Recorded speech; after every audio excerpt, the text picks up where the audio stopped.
direction and true bearing. Now, the reason why this specific one is so important is because the direction, when we talk about direction, is different from true bearing. Okay?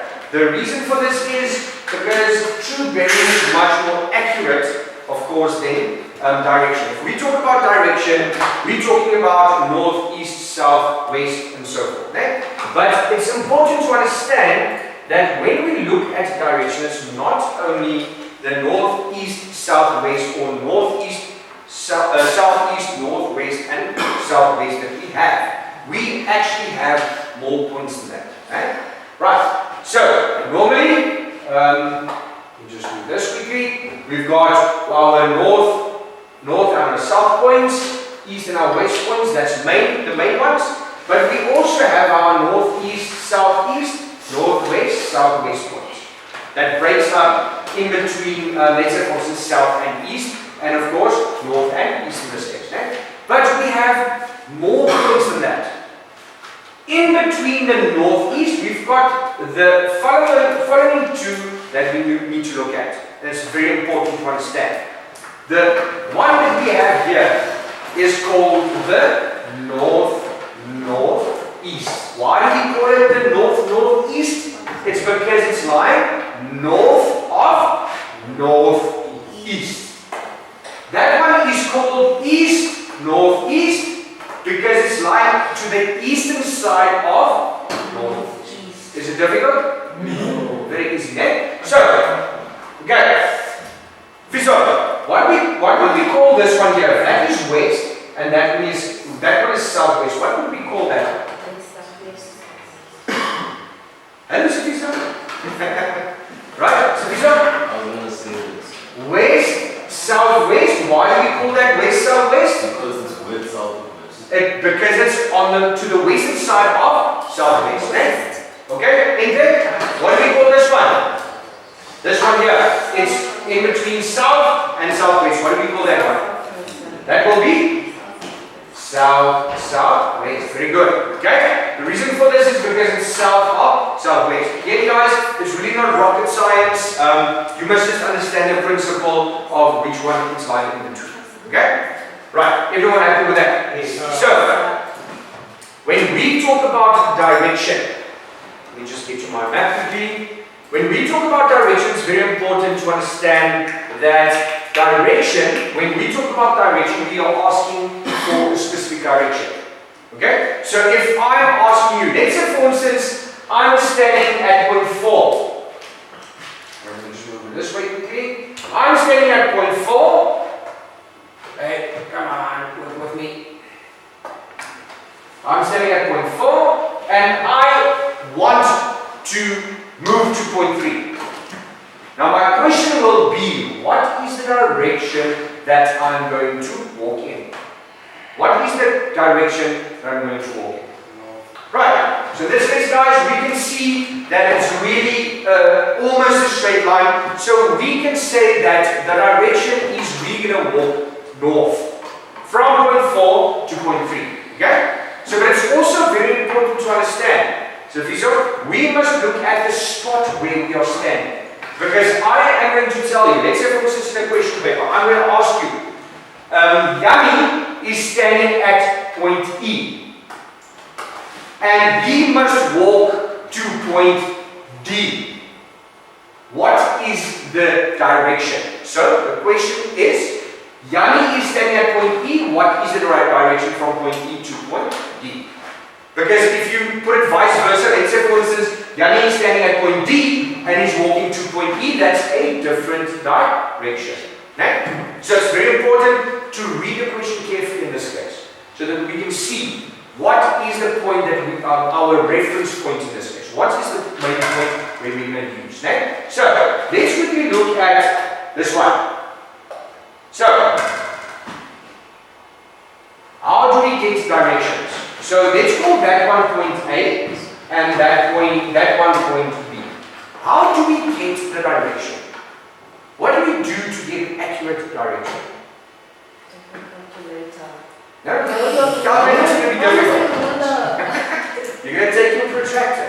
You're going to take your protractor, okay? So in this case, guys, are going to draw two lines. You're going to draw a north-south line, and you're going to draw a east-west line. Of course, please make sure that the lines are accurate, because if it's a little bit skewed like that, that is not north-south, okay? Then it's not going to be accurate. Okay? Then you are going to connect these two lines, the two dots together. You are going to connect the two dots together, A and B together. Then in there you're going to take your protractor. Yes?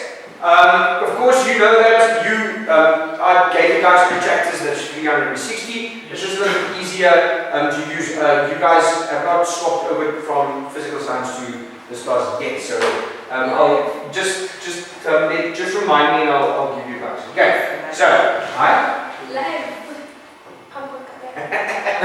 Anyway, so again, guys, we always work from north downwards.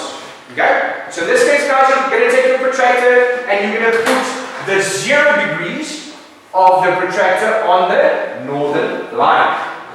Okay? And then from that point, of course, you know that 45 degrees that way is northeast. Okay? So, the direction in this case is between east and northeast. So what will that direction be? In what directions are we going to walk? What direction are we going to walk in? It's between east and northeast. What do we call that direction? It's going to be in the east, northeasterly direction. Okay, so in this case, guys, we talk about Yanni. If, let's say for instance, if Yanni got lost on his way to point B, then we can use that information. We can say that Yanni was walking in an northeasterly direction in order to get to point B. So then we know more or less of where we should start looking of how to find Yanni in this case. Okay? Everyone with me? Okay. So that is how we do direction. Now, when we do true bearing is a little bit different. True bearing, we are not focusing on the direction itself, but we are focusing on the degrees. So, in order for us to be more accurate, because let's say for instance, Yanni got lost. If a rescue party needs to be sent out, to tell the rescue party that they must move in an east-northeasterly direction, I mean, it's still massive, eh? Depending on how far Yanni has gone, depending on what the terrain might be and so forth, so that makes it a little bit more difficult. Eh? But if we use true bearing, that makes it a lot more easier. Okay? So, in this case, guys, we're not going to do the direction, we're going to look at true bearing. Right? So the true bearing in this case, again, it's basically you follow the same steps what you would do with direction. But you're going to put your protractor on the board and you are going to measure what degrees that will be. In this case, guys, you would always start north at 0 and then we go downwards. In this case, it's between 60 and 61, so let's say 61 degrees. So in this case, from that point to that point is 61 degrees. Okay? Okay, 61 degrees. So, this is true bearing. This is true bearing. When we talk about the direction that we are going in, we've got east, north, east, but if we talk about the true bearing of in which direction Yanni walked in, we can say that he was walking in a 61 degree bearing. Right? So we always know it's from north down to 61 degrees there. So that is going to give us the true bearing in this case. Yes, Alfred? Mag wees? Ek kan nie vir jou sê of het kan wees of nie. Dit kan wees. Ek gaan nou? Okay. So, ken julle dit? Ja, meneer Pieter.